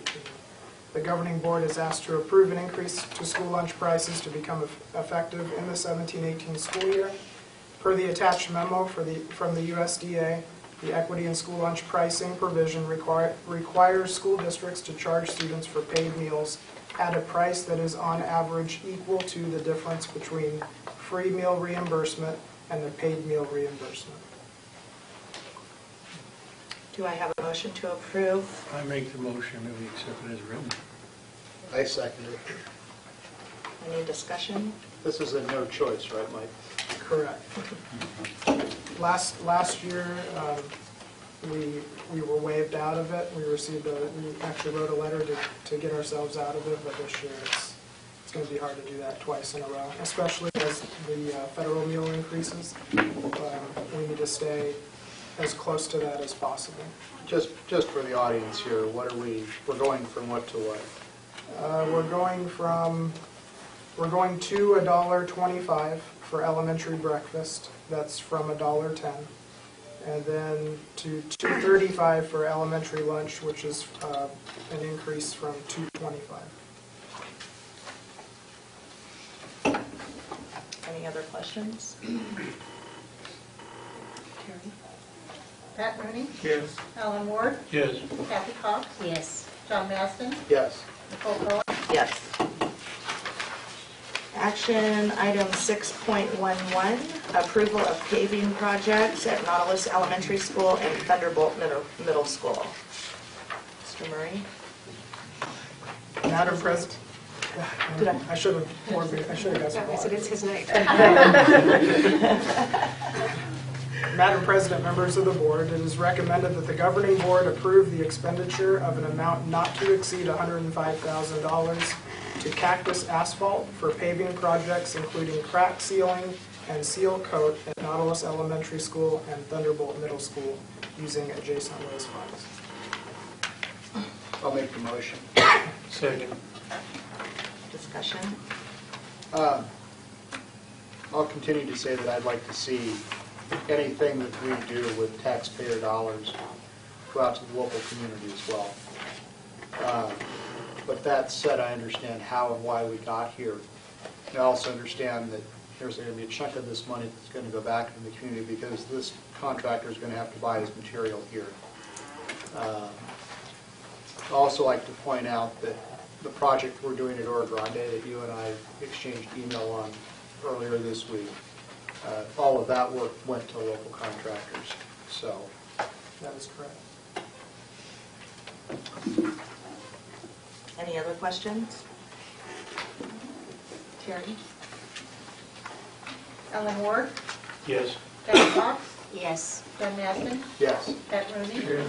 Nicole Cohen? Yes. Item 6.12, appointment of employee benefit trustees. It is recommended that the governing board approve the appointment of Mark Nexon and Marcia Cox to the Employee Benefit Trust Board of Trustees effective March 14th, 2017. And the rationale is Cinda J. Ross and Colleen Pankow submitted their letters of resignation on March 13th, yesterday. And per Arizona revised statute, the trustees are appointed by the governing board, and if a member of the governing board or an employee of the school district is acting as a trustee, the trust shall be administered by at least 5 joint trustees, of whom not more than one may be a member of the governing board and no more than one may be a member of the school district. So the Employee Benefit Trust Board of Trustees terms are 3 years. Therefore, the trust membership would, if approved, be as follows. Mark Nexon, his term would expire June 30th of this year, 2017. Hal Christensen, expiration 6/30/2017. Carrie Thompson, expiration 6/30/2017. Marcia Cox, expiration 6/30/2018. And Pat Rooney, expiration 6/30/2019. I'll make the motion. I second. Is there any discussion? I just wanted to thank Cinda J. Ross for her I believe I looked up in my minutes, it's 24 years that she served on that board. That's an incredible amount of time to serve in that capacity, and I understand she was a board member before that, so that's, we have a very giving community in time, service, and money. And Colleen Pankow as well, 15 years serving as a trustee. And I know it can't be easy because it's just an ever-changing, so I'm very grateful for their service and very appreciative. So if there is no questions. Can I ask you a question? It says, sure. The resignation letter from Senator Ross says, I now tender with no regret my EVP resignation from the board is so solicited without cause. What does she mean by that? Well, I'm assuming that she's referring to the fact that I asked for her resignation, and she obliged.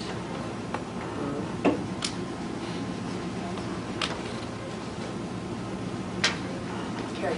I have a question on what the board's process was for making the recommendation. I'm sorry, can't hear you. What's the process that you went through to add?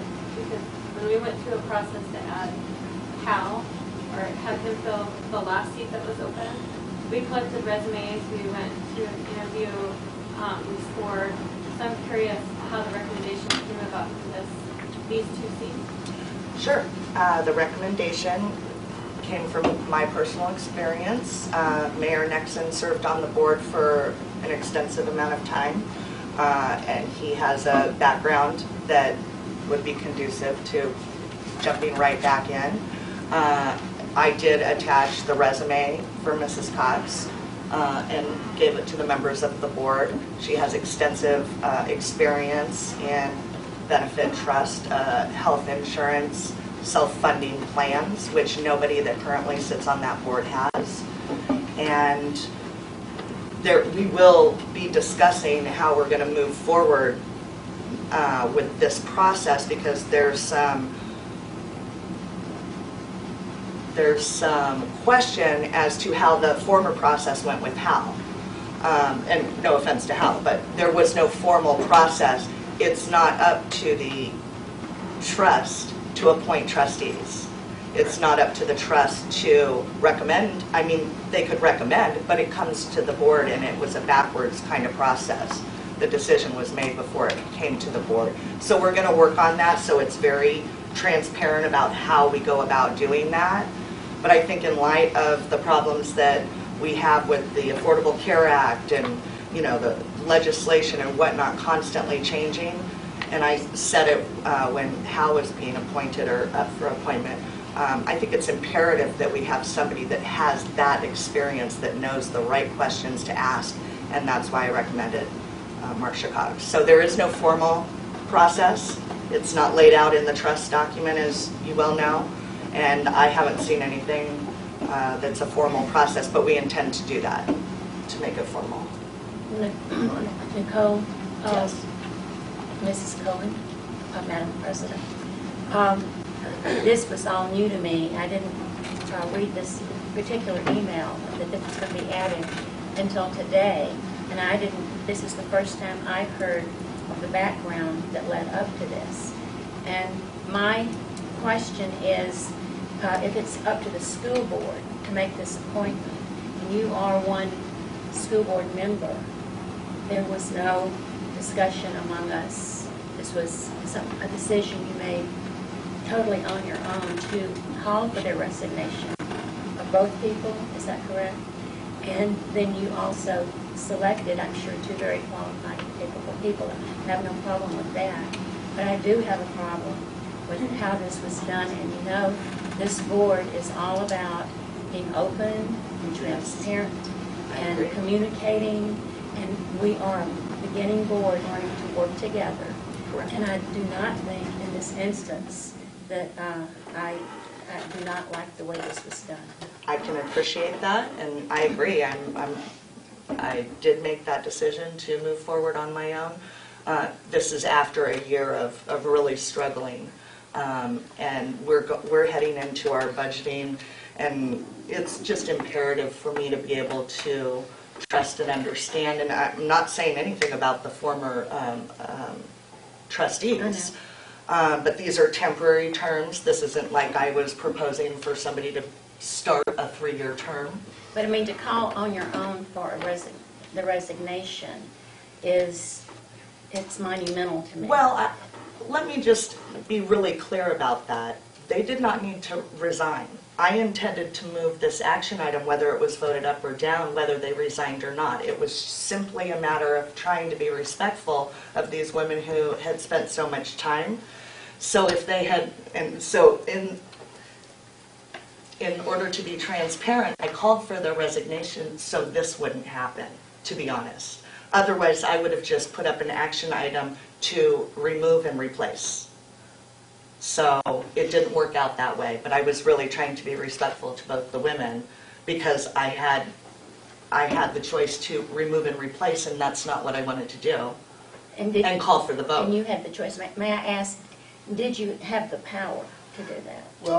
Well, yes, as the board president, I'm allowed to bring forward an action item for an up or down vote. But to call for the resignation, did you have that power? Well, I didn't force them to resign. I explained to both of them the reason why I was asking.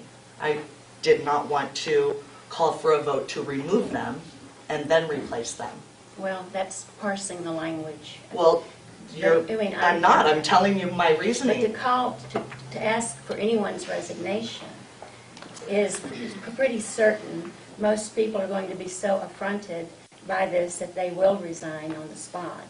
So that was your decision. That's a big thing. I mean, I have to I'm sorry say that you don't disagree. understand my reasoning, but when I look at the single audit reports and I look at our CAFRT reports and I see the situation we're in and I see material weaknesses in our financial reporting for I just want to make a point. Well, I understand that. We are a board of 5 people. We are and a board. I thought all of our training, if anything we learned was that no one person makes that decision like this. The decision has not been made yet. But that's what we're here to do, Kathy, is we're here to make the decision. A conversation with somebody on an independent board is a conversation. I understand all And that. when you tell somebody that you're bringing forth an action item that will call for their replacement and they choose to do a resignation as opposed to going through a public removal, that's their choice. I understand all of that. I don't think that Nicole was invested with the power to call for their resignation on her own. That is my belief, okay? So regardless of how this turns out, that's what I believe. I had a question too, as far as when I was approached last year to sit on a board, and since my wife retired, I told her I was going to be board free. And I talked to some of the trustees and my wife and made the decision to apply for it. And there was a vetting process with 3 candidates. And I'm just curious, again, if you're looking to forget for what happened that Cinda and Colleen are not there, but as far as replacements, why would you not, no, again, no disrespect, I know Marcia, I know Mark, but why would you not open that up again to seek the most qualified candidate to sit on the board? I think that I explained my reason for that. I'm not No, sure. no, my question is, why would you not broaden your search to look to say, there may be somebody out there that we don't know about that would be willing to sit, but to just make an arbitrary, well, not arbitrary, just make your decision that I'm going to select these two people without any discussion with anybody else, without any input from anybody else. Well, I think they are the most qualified people to get us to June through our budget process. And I think I explained that I think it's imperative that we have somebody that has that background sitting on the board. I mean, I fought And for it. there could be somebody else out there that has that experience. But Absolutely. you've elected to dismiss that and select two people. No, I don't dismiss that. I absolutely don't dismiss that, Nicole, but you I'm not have, sure because how you've much selected time two- you you've think we selected two have. people. I'm not sure how much time you think we have to get this right. We're in a tough spot. Our I get trust that. is not healthy I right get now, that. and we can't afford to go another 3 months past our budget planning session and start that process. I'm more than happy to have a process in place for these 3 terms, and I'm not looking to make any decisions on my own beyond Well, what yes, you are. You have made decisions on Okay. your own. I really would like to be able to finish what I'm saying. Oh, absolutely. You're asking me, but you keep interrupting me. Well, I interrupt you because you're not answering my question. You asked me why I Go made ahead. the decision I did, and I think I've told you. And my question was, why would you not look beyond 2 candidates? Because I don't feel like we have the time to wait in this instance right now, where we are, when I'm looking at our CAFR report, when I'm looking at the audit report that has been done on the trust. I don't think we can wait. I think it needs to be done now. I feel really strongly about that. So I'm sorry that you don't agree. We agree to disagree. That's fine. Okay. I got a comment. As I look at this, the expiration date for 3 of the members is going to be June 30th, 2017. So really what's going to happen is you've got a person that you've recommended and myself who are basically inexperienced in this, and I like continuity in anything. And so all of a sudden what's going to happen in June, there's a real possibility that we're going to have, even though they may be filling this, and I don't know if they want to continue and all that, but if they don't continue, basically we don't have much continuity. And there's a learning curve in this, and I'm a new person, and Hal's a new person, and I can tell you that it takes time to learn this. And that's a real concern of mine. And I'm not one of those types that all of a sudden say, hey, let's throw the baby out with the bathwater, and then we'll just go from there. We've already sort of experienced that in a way, with the finance director. And so I just have, when I read that, and I'm sure Kathy has expressed that, and Hal has expressed that, Hal being a member of the committee, and then when I see something like this, I like to have continuity. I think you eliminate problems when you have people that know what they're doing, so that they can go ahead and instruct people and bring them on and have a history and whatever. But that's a real concern of mine, I'll tell you right up front. I can appreciate that and understand that. Well, I'll put the last thing in there. I looked at the resume and I saw a highly qualified individual. And as far as Mark goes, I don't think anybody in this room can question his ability when it comes to numbers and budgets. Now, whether we like how it all transpired or not isn't the issue. The issue is, will we form a board that we can rely on? And with Marsh's resume and Mark's background, I don't see where there's a question. All the rest of this is verbiage and personal opinion. The question is, will these people give us a solid board? That's the question. And I don't see how we can question whether they'll give us a solid board. That's your question, that wasn't my question.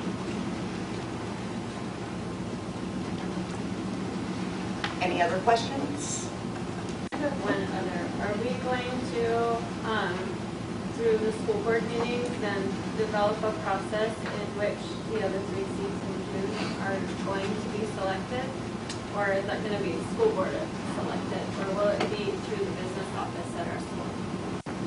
Well, we can't develop the process this evening, but I'm really hoping that there is no change, just because, just to be honest, I'm hoping there is no change.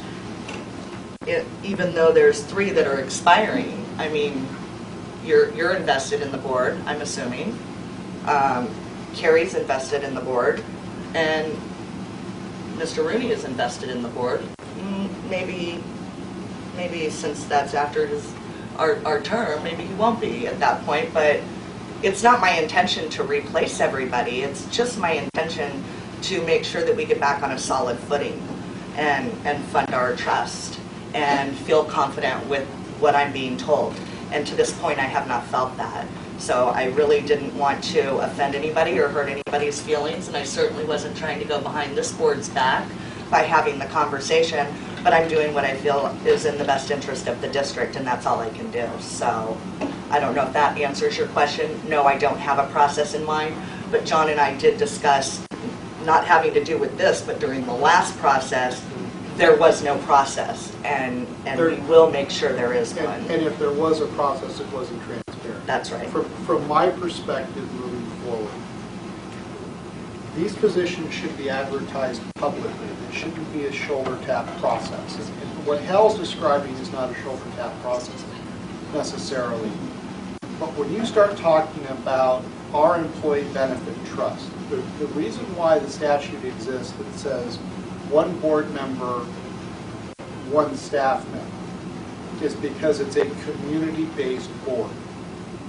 And what we need to do is we need to broaden our net, in my humble opinion. We need to go past 5 as well. I'd like to see this thing up around 7. And the reasoning behind that is I want to bring more community members into this, and I want to have more outside light on it, and I want to have decisions that don't necessarily always revolve through the business office of Lake Havasu Unified School District. If we want an independent board and we want good quality decisions, we've got to push it a little bit further away from the district. And in doing that, I think this is a first step. I don't see this as a bad move or a good move. It's a first move. And sometimes first moves are tough things to swallow, and sometimes first moves are very much misunderstood because of the way they come out of the box. But you've got to make a first move in order to fix something. When I look at a CAFR report, with the end of last year, we'd spent the thing down under $1 million. When I look at the inability to get true financial statements out of it, when I look at an audit report that says that we haven't done reconciliation in 2 years, I start to have real, honest concerns about the understanding of it and the financial health of it. I asked for something 3 days ago that I still have not gotten, that cannot be produced from the district office. And there may be some very good reasons behind that. But we need these things. This isn't my money, it's your money. It's the staff's money. And so I think that the further we open the light of day into what's going on with your money, I think the better it is. And it's publicly invested money. So increasing the board, getting more light into it, I think is a great idea. I don't want things conducted behind closed doors in this district. I want them out in the open. And so, like it, hate it, lump it, it's a first step. Where we go from here is a process that I think we can work together on. Does that help?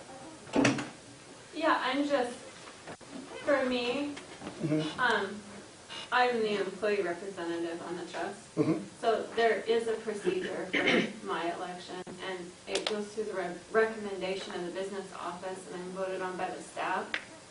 And there's a procedure for it. Right. And it seems like Is that a now written? we're just kind of wanting to go with whatever new procedure or develop something. I'm just curious if we're not going to continue to have a recommendation be made by our own district office to the board as to who sits on this. What, is this a board procedure that I'm unaware of?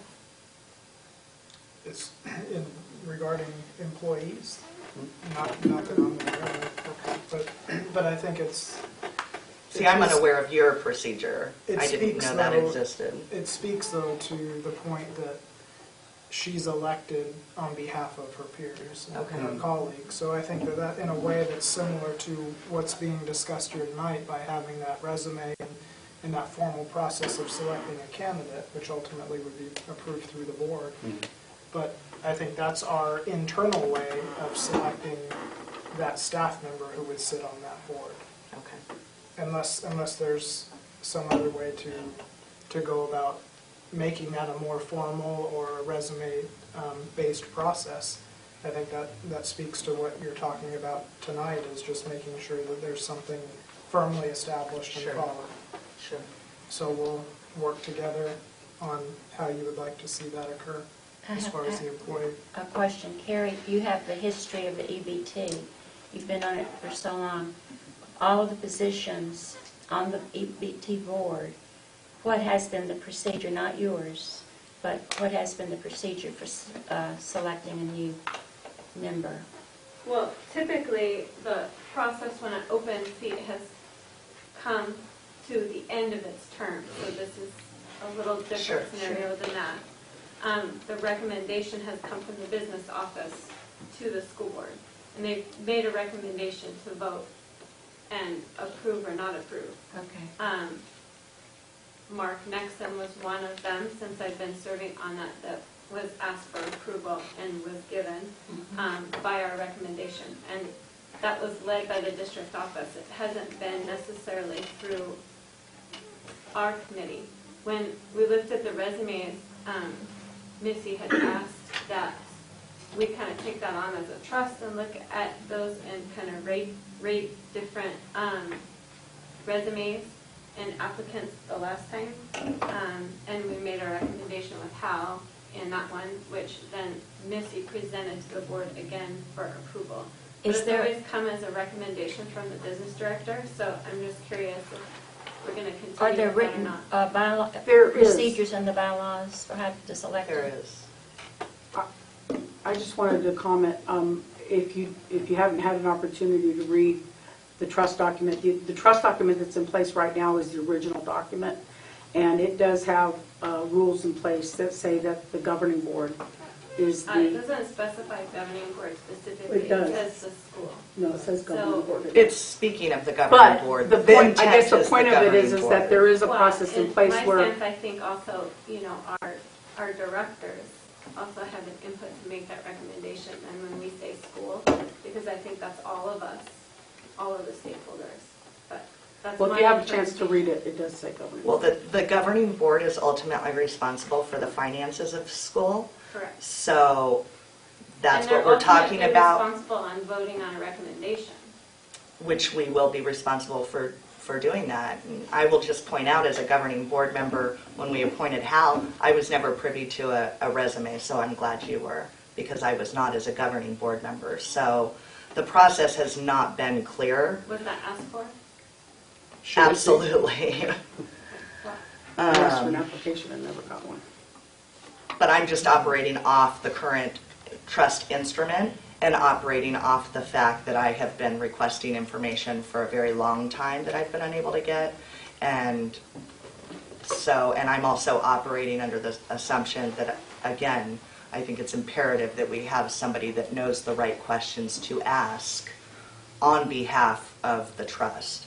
And then I also wanted to point out the reason that I didn't look at a replacement for the retiree position is because the whole purpose of the statute, only having one employee and one governing board member, is so that the balance isn't tipped in favor of people coming out of the school district. The balance of power should be coming from the community overseeing it. And even though that's not the way we did it, that's the way the statute is written, and that's the purpose of having to go to a 5-member board if you've got a board member or an employee serving. So again, my hope is to make the trust healthy, help do what I can. This is all I can do to make the trust healthy, because it's not my wheelhouse, it's not what I understand. And I know that those healthcare benefits are so critically important, and we've seen a struggle. We've seen a struggle over the past few years, and it's not in a great situation right now, so this is the reason that I went that route. But we will make sure that there is a formal, clear, transparent process about going forward. But I'm really hoping that the expirations that take place in June, that all 3 of those members agree to stay with the trust. So, anyways, are there any other questions? I'll go ahead and call for the vote. Oh, did somebody raise their hand? No, Mr. Becker just moved. Okay. Kathy Cox? I have no opposition to Marcia Cox, nor do I have one to Mark Nexon, but because of the way this was done, I must vote no. John Maston? Yes. Pat Rooney? I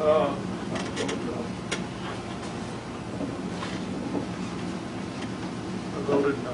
Thank you. Ellen Ward? Yes. Nicole Cohen? Yes. Okay. 7.1 informational reports. Mrs. Desire. Yes. Thank you.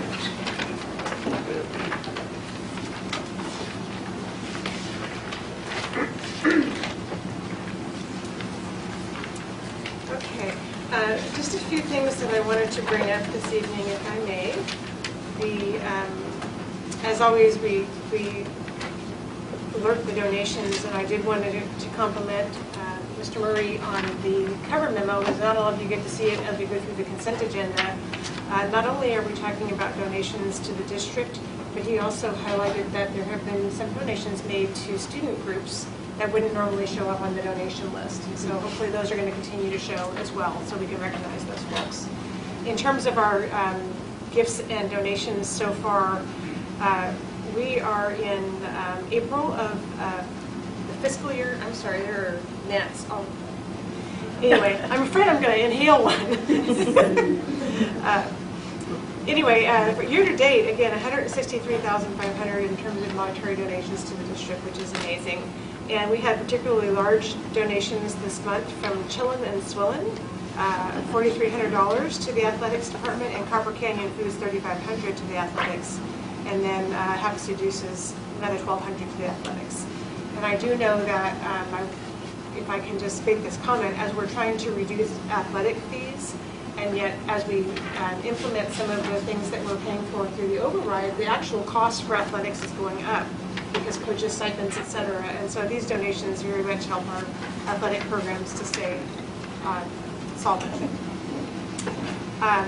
From the School Facilities Board, I know that we've talked about some of the ways that we fund many of the needs that we have, and we did have, although I was not here, we had an emergency closing of Oro Grande last week, and I would like to compliment the staff for how they handled that. Mr. Bitterman was emailing me late on Thursday and very concerned about the school, and we do have the School Facilities Board that is funding that repair on the underground line, is that correct? We also have our normal ones that are in progress. We still have chillers at the high school, temporary chillers, and that's ongoing and so forth, but we appreciate the support of the School Facility Boards to get some of these things done. The next item I just wanted to mention, we send out student counts, but we've been talking a lot as we go through the budget process about the current year funding and student enrollment. I know there are some fixes being proposed in terms of current year funding, but as we ended last week, we were down 50 students from the 100K from last year. And so we are continuing to, as we go through the year, lose our students, which if we were being paid on a monthly basis, that would truly impact our funding. So as, you know, advocating, as some of you, I saw Carl over there, some of you are in Phoenix. Current year funding is still an area that is of importance to the district, and any advocacy on that would be great. And then I'm going to actually, Aggie has some additional information on her director's report, but I did want to point out that as we've been looking at student ratios in our personnel report, there is some information for the board. We are continuing to look at that. And did you already pass these out? Terry passed those out. Okay. There is some information in terms of immunizations that was requested by Mrs. Cox and has been distributed. And then finally, for me, I would just like to thank the board and staff for your expressions of sympathy and how much I appreciate that last week. So that was very nice. Thank you. It was nice to be able to be gone for a week and know that the district was in great hands. Madam President, members of the board, I want to thank you all for taking time to come to NOVA. We have excellent representation from the district, and I've been going for many years. I think it was the first time we had a complete board there in a long time, so thank you for taking time to do that. We had our administrators from elementary, middle, and high school. This is an excellent community opportunity, and again, the NOVA program has replaced the DARE program, and it's really critical to see that level of support, and we had excellent community representation for our students. Any other director reports? Any board member reports? I just wanted to point out with the release of the Auditor General's report that was released, a week and a half ago, I think it's really important to point out, they send out this nifty report that everybody judges us on, or at least people that get their hands on it that aren't in the education world, and they say, why are you only putting 53.8% into instruction? And I just think it's really important to note that the governor and the legislature last year during the budget process agreed that they would include instructional support and student support in the classroom dollars. And the Auditor General had plenty of time to include that in the report. So pretty disappointed that it didn't come out, because that's actually, 65.9% of actual classroom dollars that we're spending, and I think that's really important to make that known. And then I also, I think every month that I'm going to point out that we qualified for $2.5 million in district additional assistance, capital dollars, and this is for 16-17, and we received $371,000. So I think I'm going to put that at the end of my report every month.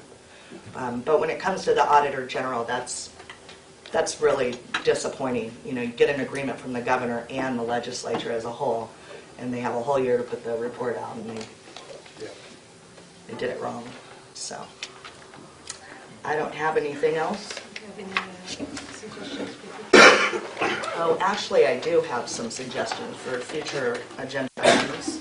I would like to take a look at advisory committees and a process for the employee benefit trust. Anybody else have any suggestions for future agenda items? Yeah, policy for kiosks. I was already told that would be on the April agenda. I am working on that. It has a week delay. I told you you'd hear about it. That's right, yes. Okay, we're going to do our final call to public. If anybody has anything that they would like to address to the board, feel free to come up. You get 2 chances now. Okay. Can we get a motion to adjourn? So moved. Second. Kathy Cox? Yes. John Mastic? Yes. Alan Ward? Yes. Pat Rooney? Yes. Nicole Collins? Yes. Thank you. Thank you.